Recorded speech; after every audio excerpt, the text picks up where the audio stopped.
Mebel ishlab chiqarish yoki yog'ochga ishlov berish sexlarida faoliyat yuritgan malakali duradgor ustalarimiz uchun Xorvatiyadan ajoyib taklif.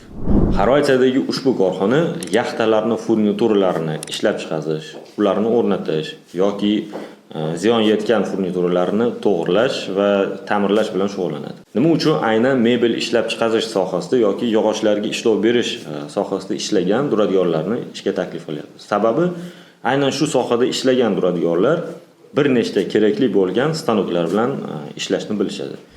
Ushbu vakansiyamizda ish grafigi haftasiga 6 ga 1, kunlik ish soati 8 soat va undan yuqori bo'lishi mumkin. Bu ish ob'yemidan kelib chiqqan holatda bo'ladi.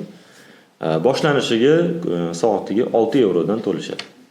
Ushbu vakansiyamizda atigi 9 ta joy ajratilgan. Agarda siz malakali duradgor bo'lsangiz, malakali usta bo'ladigan bo'lsangiz, hoziroq bizga murojaat qiling yoki ko'rsatilgan raqamlarga yozing, Telegramdan yozing, Instagramdan yozing. Sizga aloqaga chiqamiz.